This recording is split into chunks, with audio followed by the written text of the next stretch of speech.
Thank you for this applause.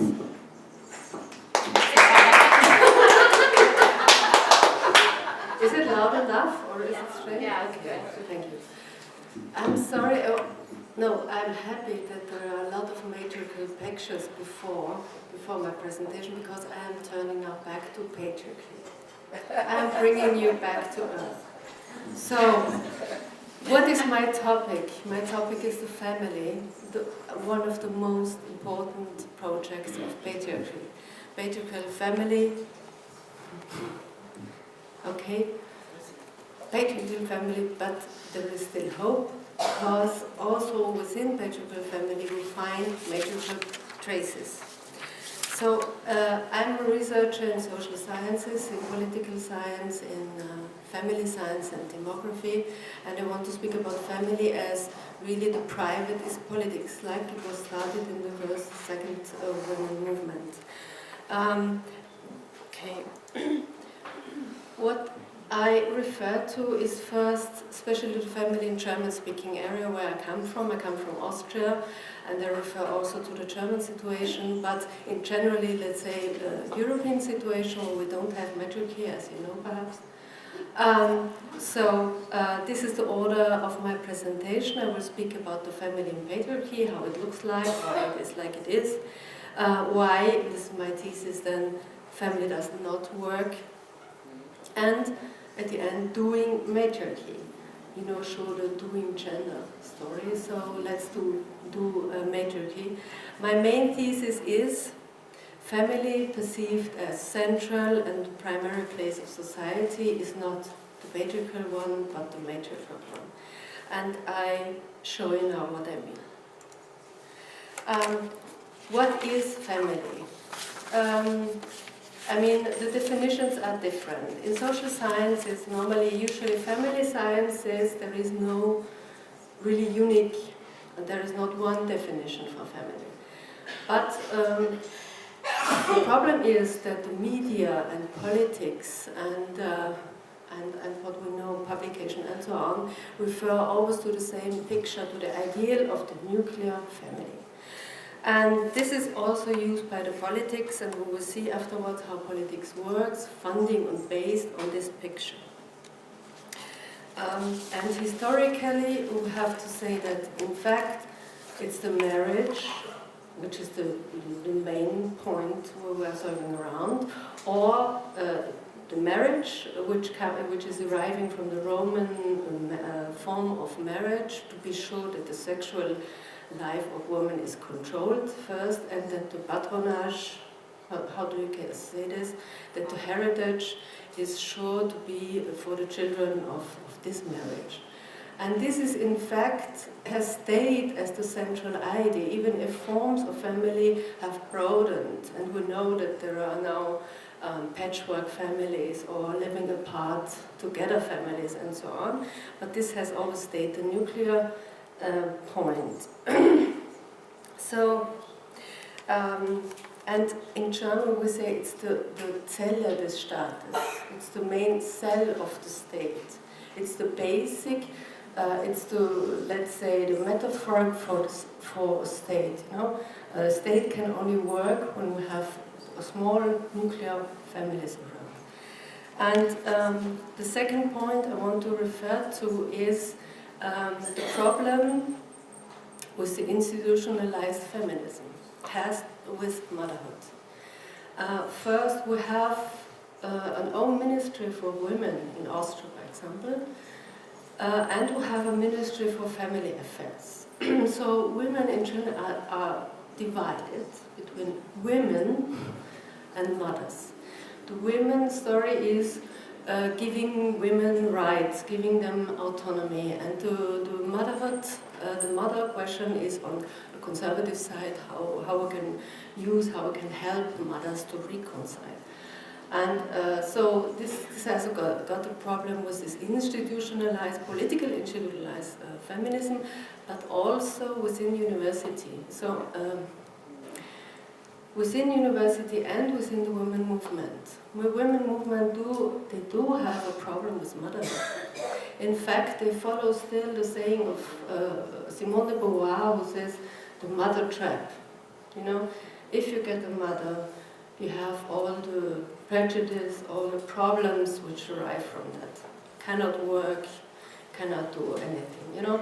And then the other point is that in social sciences, and we have an institutionalized feminism which follows much the socialist way. What they mean, freedom means freedom by work. Freedom from motherhood to work, you know. So this motherhood question is very difficult within the feminist movement, and it's quite impossible to bring them together. So what we see now, what is happening on the political level in Austria and Germany is that I call it the new political family rhetoric. We have this big discussion on fertility decline at the moment. In Austria and Germany we have statistically, say, 1.4 children for each woman. In Southern Europe we have 1 child per woman. In Eastern Europe there is a development towards 1 child too. And it's very interesting to see in the northern states who have a higher level of birth rates. And in the English-speaking world there are always above 2, which is strange because we have a very strong welfare state which helps a lot for women. But this is a rhetoric behind which follows certain political rules which derive from the European Union. The European Union says we have to increase the level of participation, labor market participation of women. First, then we have to provide enough child care, then women can enter the labor market, and then we can increase the labor market production, and we can be competitive with the United States and the Southeastern economies.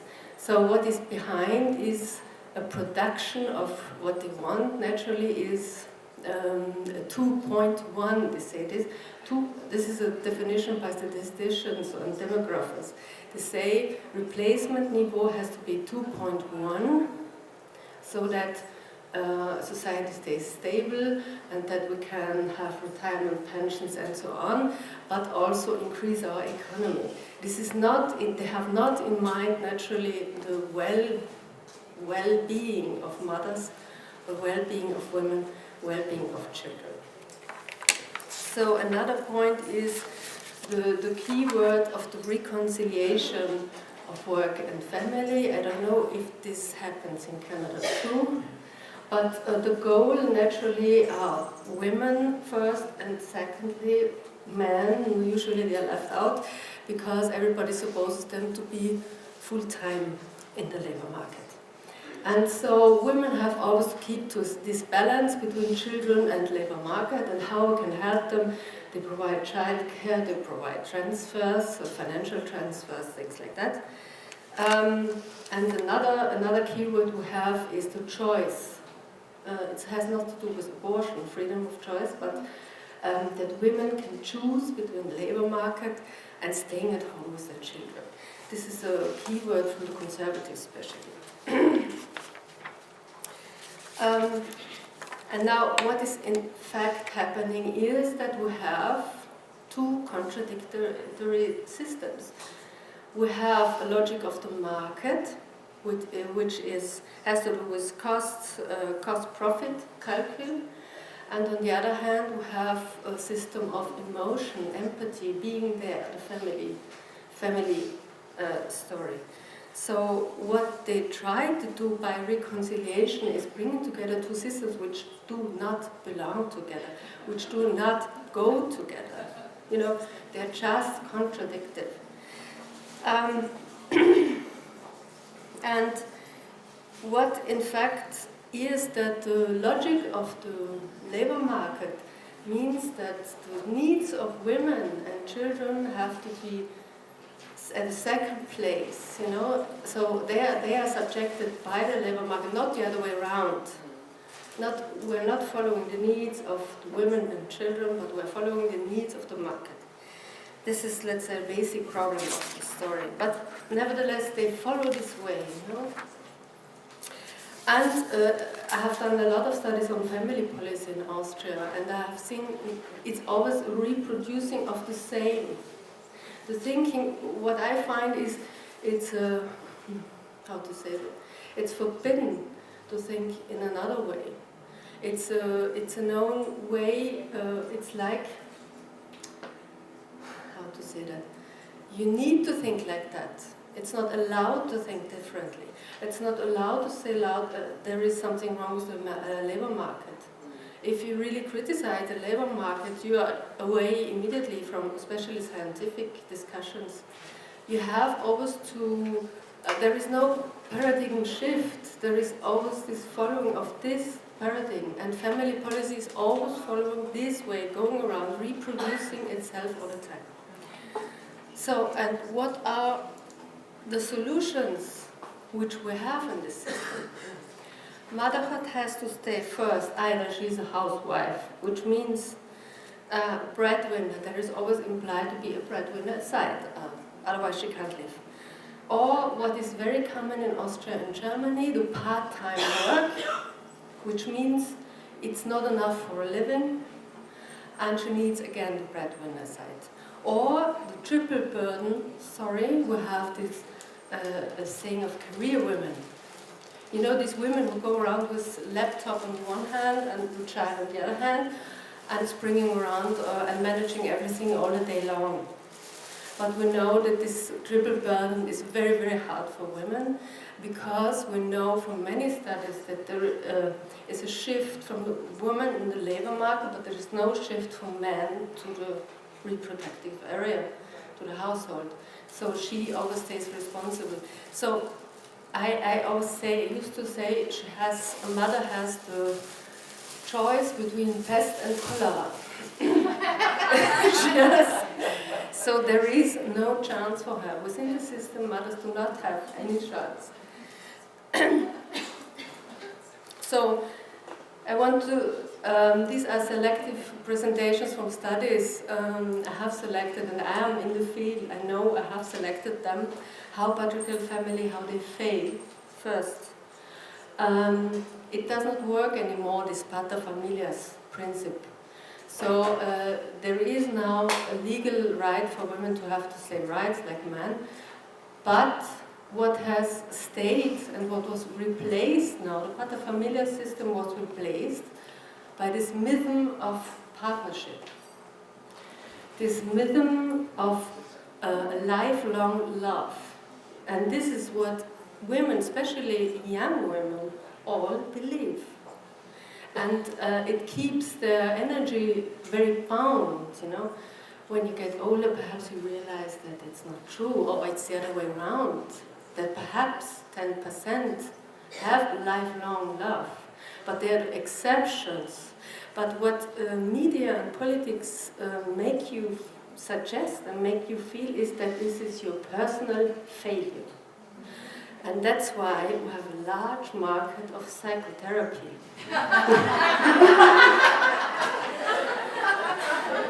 So, sure you have this here too, because it's a personal failure and everybody can be educated in communication and communicate better with each other and so on and so on. So that's why, but this is based on this belief. Then about the single mothers, there is always this notion of being not complete, single mother. She's alone, there is something missing. Overburdened mothers, it's what I have written a book about this when I was a mother, and I was really shocked about the situation, how to live as a mother in patriarchy, and I have written my thesis on that with Claudia Wernhoff. She ruined me for normal thinking. And then what is happening with children after divorce? I have done works with fatherhood. I wanted to see really what are the other sides. Motherhood, father, where are the fathers? So we made together with others a research on fathers because we know that half of the fathers after divorce, 1 year after, they don't have any more contact with their children. We wanted to know why. And there is really this notion of fragility, of optionality. To be a father is optional. Perhaps he can choose to be it, or he can choose to see his children after a marriage, but he's also, I mean, able not to have the contact. So this is very, I have found that it's not comparable. Fatherhood is a theoretical experience, whereas motherhood is a physical one. So, I mean, it's a big difference, even if this is, for example, a taboo to say that, you know. And the new way is to include fathers, to bring them within the families. There are a lot of political, let's say, political efforts to bring them in the family, but it doesn't work. I don't know, it's really a very hard thing. Then the declining birth rates, as I said, it's very interesting when I did demographic studies that the wish of women to have a child does not decline, but the man's wish declines extremely. Because when we have a close look at that men feel a very strong pressure now. What I said, political pressure by the women who want to have something else, want to have a father nearby. So that's why men are not moving into the family, but you can watch move out, you know, not be responsible for children. Then another symbol of how a patriarchal family fail.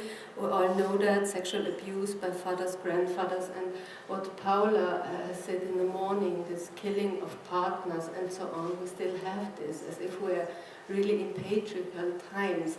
We always refer to other Muslim societies about that, but it's not true. It exists in Europe. The role of fathers, as I said, is fragile and optional. So, what we learn out of that? We learn that patriarchy is doing enormous efforts to maintain this picture of family, because it's their resource, it's their emotional resource, reproductive resource. It's really, and on the other side is, like Claudia Vallo says, it's an own project. It's making something different, putting around the normal order, putting it on the head, let's say, and profiting from it. So they're doing a lot of things, as we know, and we always see in the media and so on, to keep this picture maintaining. And when I have seen studies when they ask young women what they believe, what they want to do in their life, they want to marry. They want to have a family, and they have a total idealized image of that. So I think we need to do something about that. We need to drop the belief that this form of living together in family on an individual level works. This does not work. We have to really to get off and let drop this belief. And the problem is that if you now say, okay, we'll follow a matriarchal way, like it is already, like you said in the morning, there are experiments on doing that. There is immediately this notion of, you're not animal and autonomous, because a woman has to be alone, and autonomy means this picture of ego, of ich, of a me who stays alone without dependency on everybody. Okay.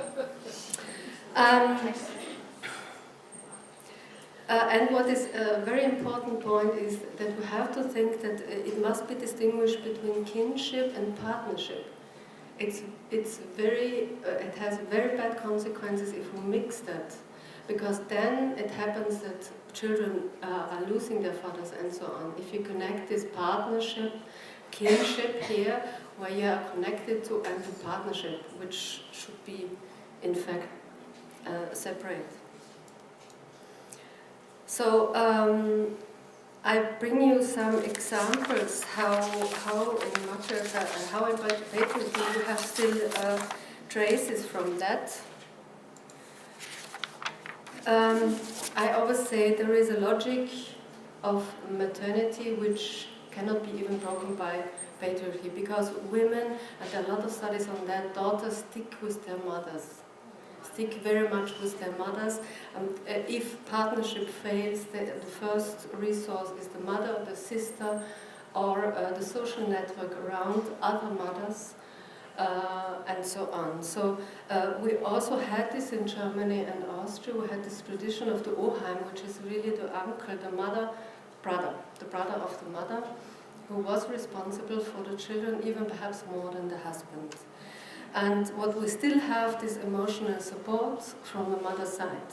And the G generation for mother always means the maternal line, not the paternal line. Childcare by maternal grandmothers. We all know that women want to have their children with their mother, not with the mother-in-law, perhaps. Then another example is the Arab societies, where it is true too that brother-sister relation is very strong, much stronger than with the husband.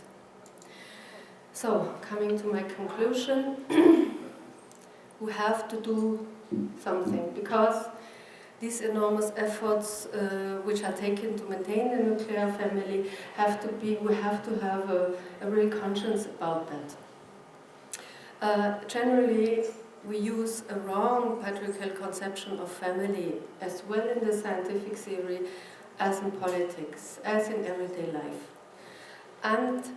But the practice proves that the logic of maternal order is the only and single form of how we can have familiar bonds coined by humanity and dignity.